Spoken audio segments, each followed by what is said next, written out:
March 5th, 2020 Survivor blog.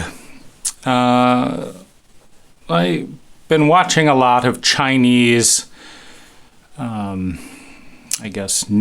series, and I appreciate the Chinese mythological paradigm because it is more complex than the Western paradigm, and in its complexity has more of a yin and yang circular relationship with what is severely polarized in the West as good and evil. And this ties in a little bit with Greek mythology as well, where Hades is not considered bad. He's the god appointed to the underworld.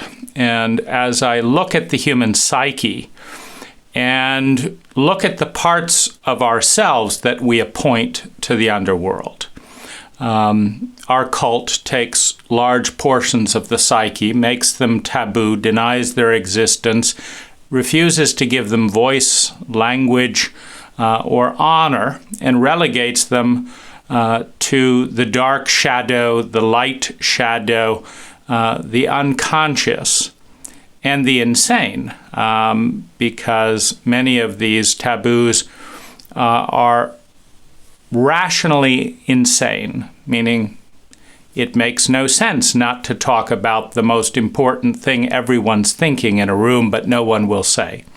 It makes no sense, it is insane, but everyone complies with the taboo.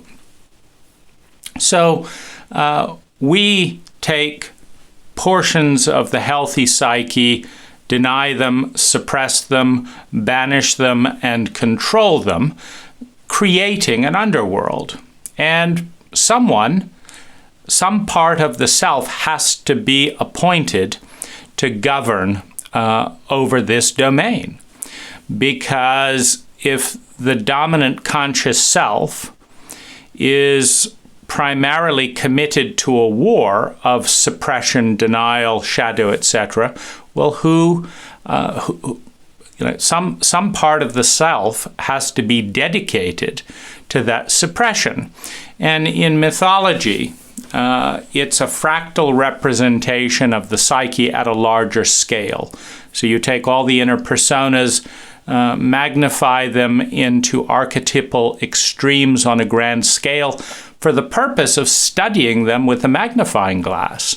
Particularly in a psychologically illiterate cult, you can't barely see anything, let alone study it with a magnifying glass. And so when you turn a part of the psyche into a bigger-than-life deity, you can inspect it and you can learn about the relationships between two parts of the self.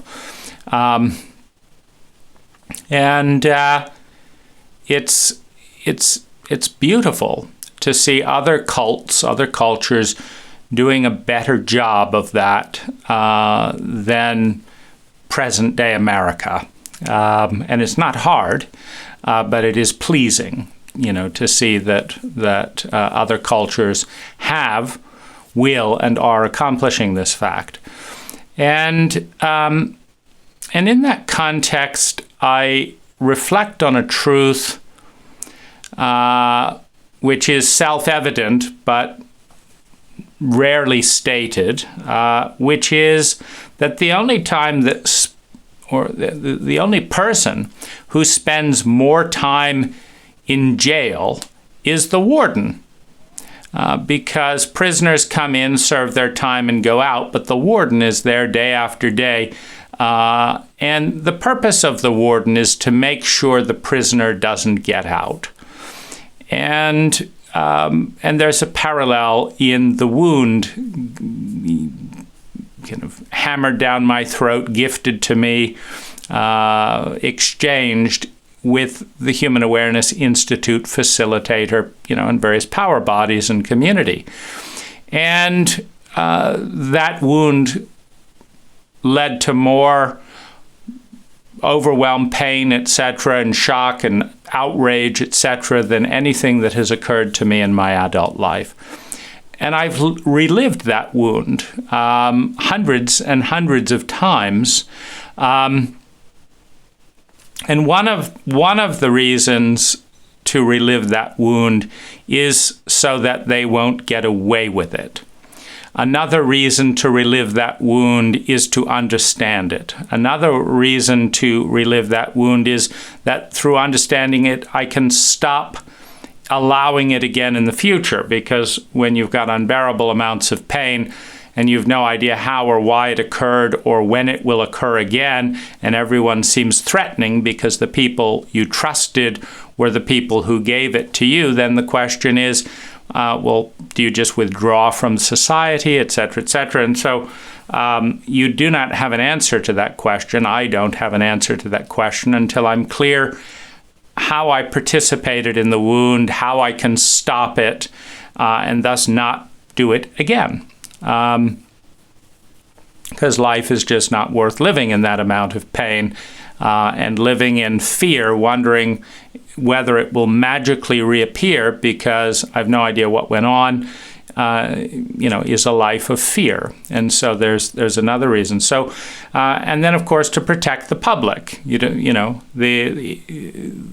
wounds that are bestowed on us are not personal in the sense that there has to be a violator out there who's willing to violate. And that's not particularly personal. And they will look around for someone to accept their form of violation, either because they're too weak to protest or they don't understand the difference between respect and violation. And that's the person who will get the wound. And this makes a certain amount of sense from the paradigm of pain as a teacher. Meaning if life is a game of winning, and winning is sustainably, gracefully, consciously, and excellently moving to a place of sustainable well-being, and losing is being stuck in unnecessary chronic pain, pain is a teacher saying you're getting asymmetrical, you're getting out of balance. So you need to learn something. You need to do something differently than you did before, because whatever you did before had something to do with causing or allowing or not preventing or not seeing in time to make a different choice. Something went on that participated in this event. And since every human being in the history of the species has wanted at a deep level to feel sustainably good, which usually includes the people they care about also feeling sustainably good, and everyone has wanted to avoid feeling sustainably bad, chronically sick, chronically in pain. Pain is the teacher and the bell that says you may be going in the wrong direction, particularly if it gets louder and louder the more you head in a certain direction. And so, so winning the pain game, in this context means changing directions in a number of key and fundamental ways that lead to more sustainable well-being than the directions before. And when you have healthy partners and a healthy paradigm with which to engage with reality, a workable map of reality, you change this with grace. When you've got unhealthy, unconscious, uncooperative partners, you change it through learning through intensities of pain, meaning the more dishonor there is in the system, the more pain there will be. But even within that context, you can say there's level 3 pain here, there's level 8 pain here. Let's go back towards level 3. That I can shift within the 3 and 8 on my 1 to 10 scale of pain. I'm going to kind of move over here. So This whole dynamic has pivoted between public service, growth, revenge, and hatred, which is the kind of lying aspect of revenge. And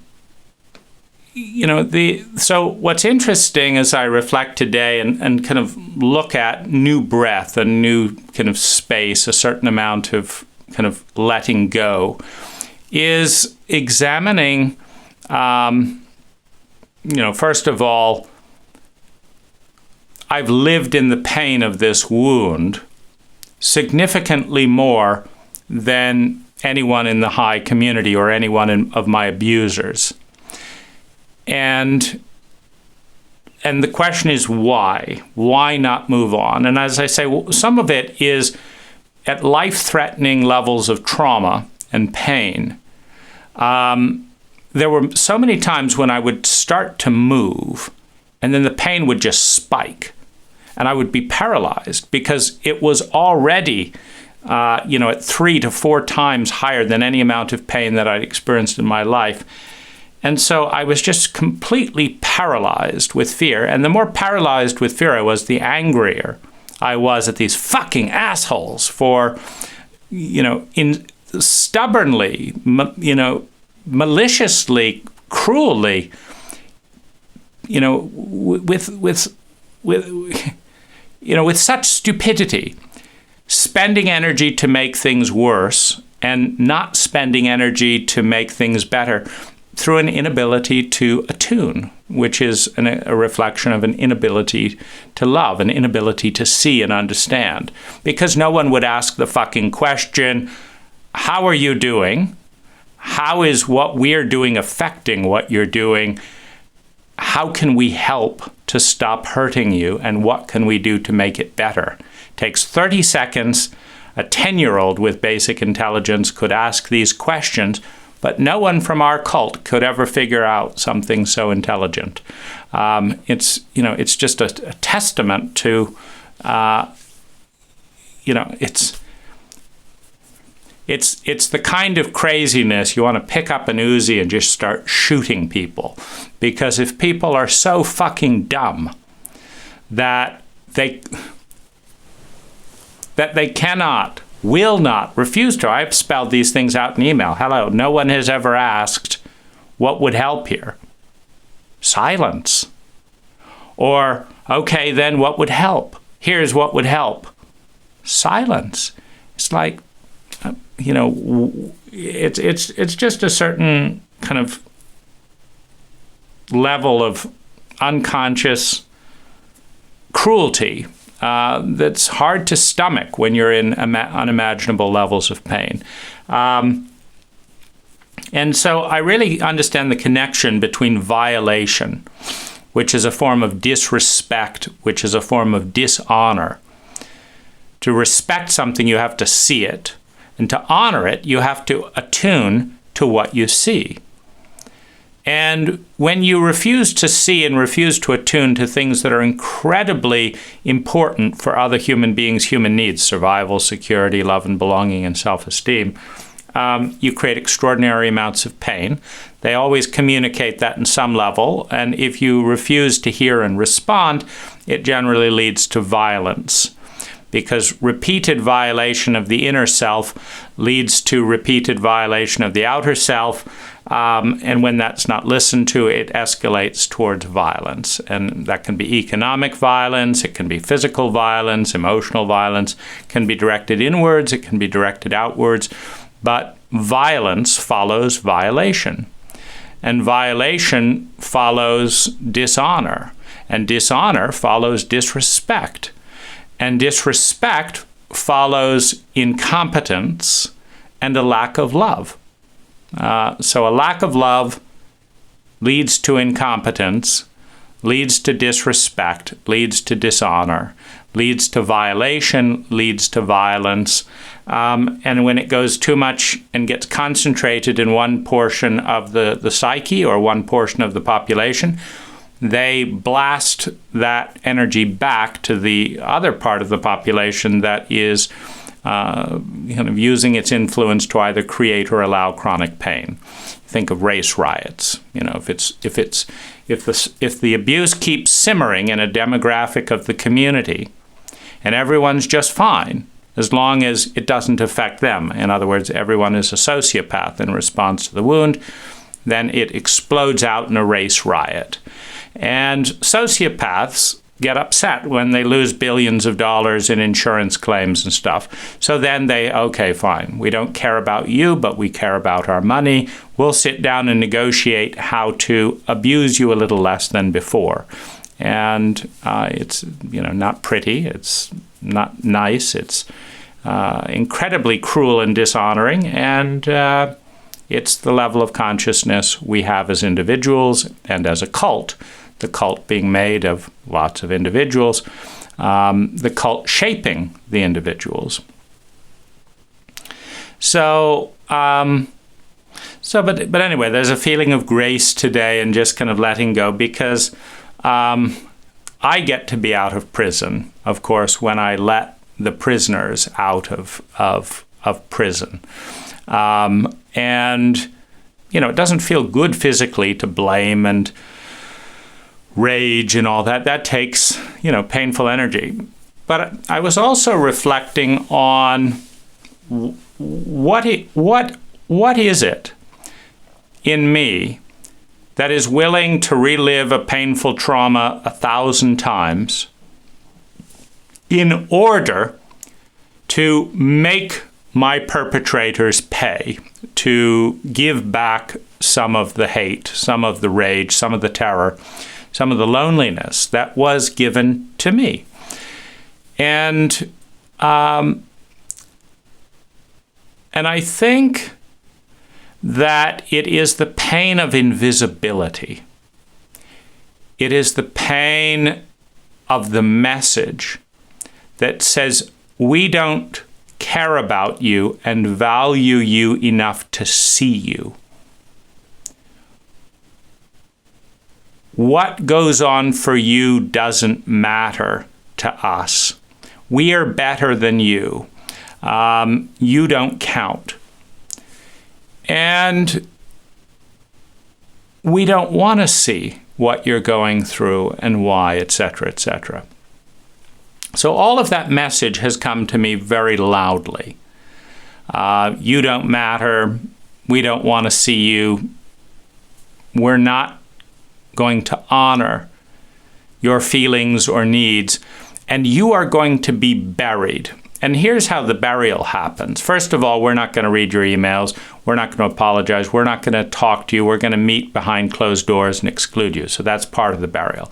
So now I'm having all these incredibly traumatic experiences, but they're invisible because the perpetrators do not want to see. Because when you see and really understand someone, you almost invariably attune and respond.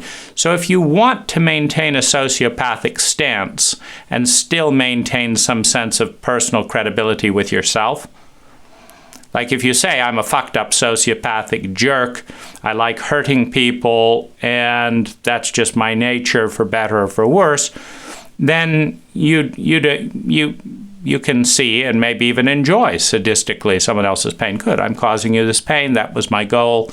There's no need to hide.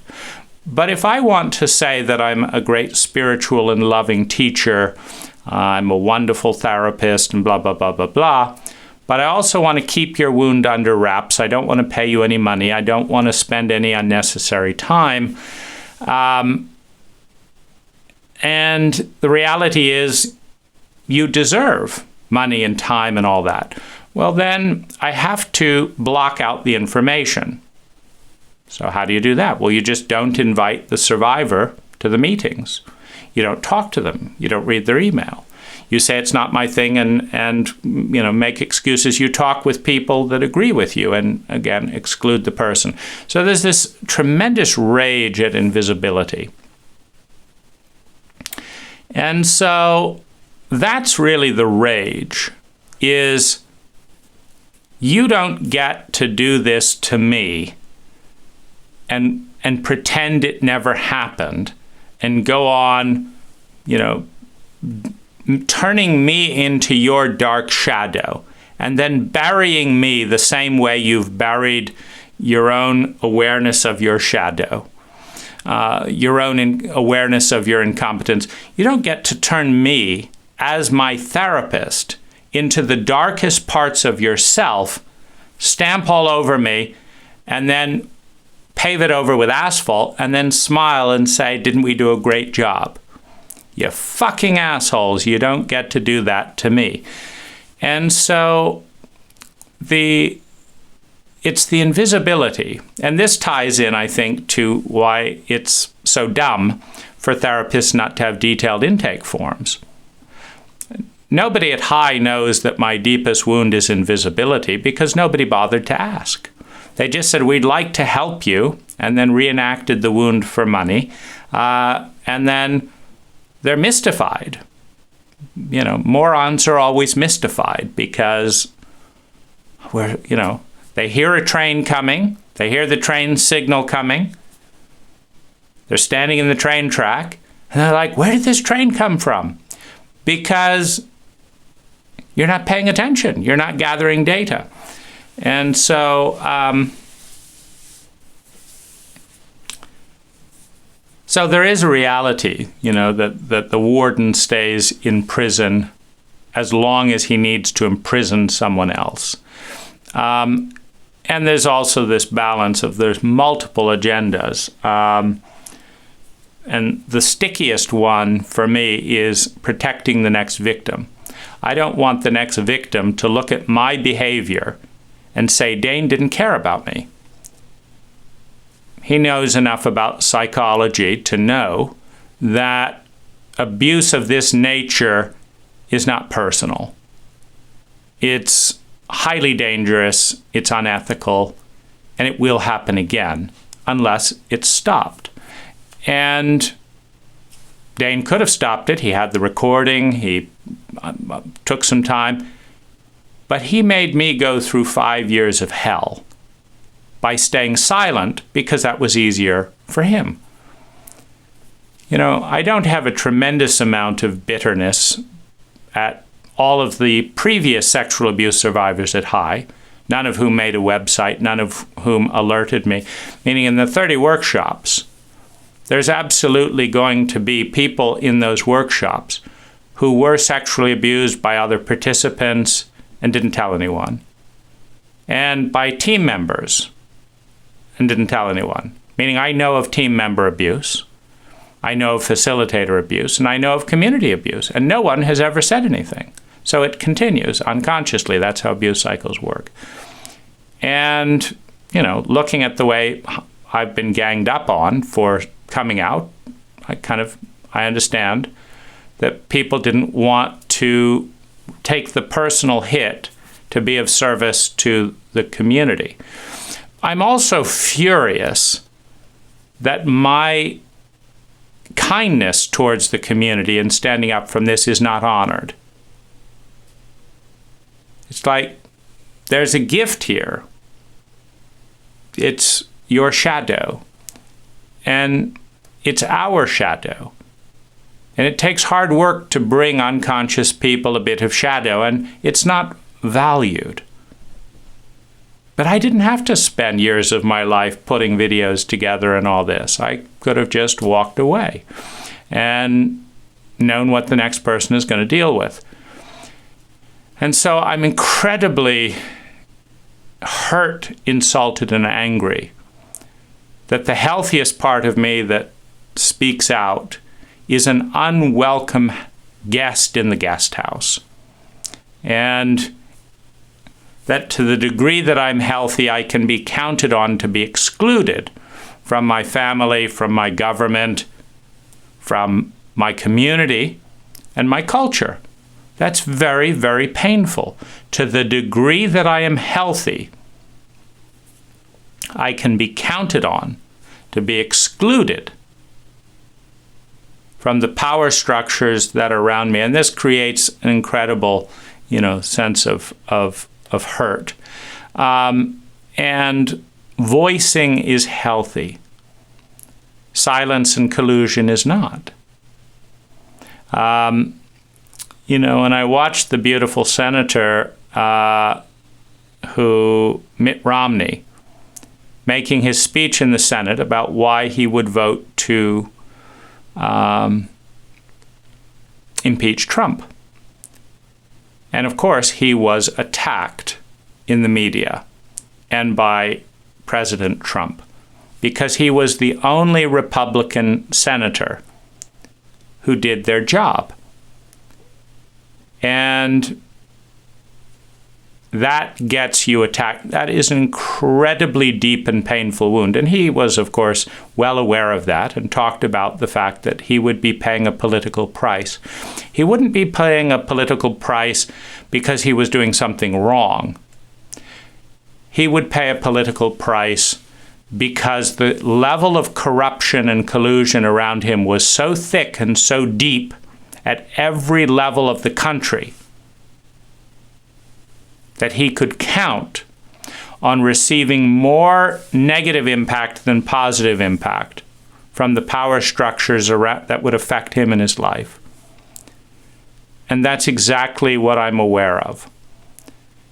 And it pisses the hell out of me because it's not personal. It's speaking to the reward, pleasure, pain framework of the entire system.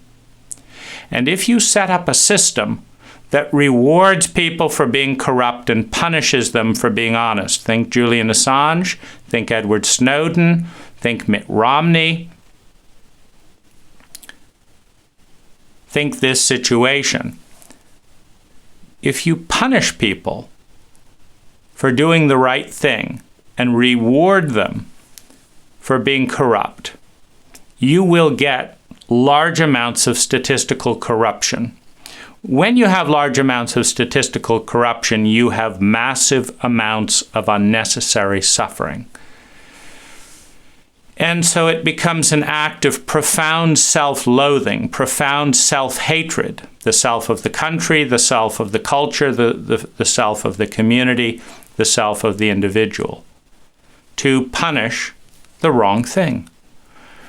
You think of Jesus being crucified on the cross. There's nothing beneficial about being crucified. But there's something highly beneficial about telling the truth in a way that in a corrupt power structure leads to crucifixion. The crucifixion is not noble, it's brutal. And it is sometimes seemingly inevitable. But that's the pain, to understand the willful desire to destroy ourselves at such a level that we will create and maintain institutional bias that attacks the healthiest parts of the community and the self in order to protect the most unhealthy parts of the egoic power structure on a self level, on a community level, and on a national level. Because you don't get a country that is this corrupt without the default mode of each individual in the country being that corrupt. The default mode in this cult is corruption. To lie for personal advantage, including to ourselves. That's where it starts. We look out, we say, I could look at it this way or this way or this way. I'm going to lie. Because if I lie, I'll get a break in taxes. I'll get to sleep with this woman who wouldn't sleep with me if I didn't tell the truth. I'll get an A when I don't really deserve an A. I'll get a promotion that should be going to someone else. If I lie, I'll be rewarded. But first I have to lie to myself and convince myself about how it's noble to lie and how, the deeper truth, it's I deserve this and all this stuff. So it begins all the lies in the self and then goes out to the lies to your partner and then goes out to the lies in community, goes out to the lies of the country, goes out to the lies of the world. And we experience the chronic suffering of pathological lying and corruption. And it destroys us piece by piece by piece. So, it's beautiful at that level of corruption to have a few individuals that come forward and speak the truth. And it's a form of self-loathing to hurt these people when they do so. It's an almost transcendent experience to fully tell the truth in an abuse cult that punishes its truth tellers. So it's been an intense day. I'm letting go of the energy of revenge, and I also kind of watch this cycle kind of come and go in different things, and I also note that part of that is that I have more and more certainty, and it's important to have something certain to turn to that feels better. So the worst thing in the world is to go slowly downhill, invisible, underground, and feel that I don't even exist in the eyes of my abusers, and that their pleasure and well-being is built upon my suffering and the burial of that pain. That's kind of the worst state, and be in a helpless, uncertain, traumatized state. The next benefit is to understand that to the degree that I suffer, my perpetrators will suffer as well. And so I don't feel invisible. So now we've gone from invisible suffering to visible suffering. So now there's a lightening of the wound. And to go from helplessness to power, that's, moving forward. But then with power comes the possibility of opening up new doorways and new futures and new possibilities, and moving towards a future with a beautiful certainty. And so I think today is about letting a little bit more of that in.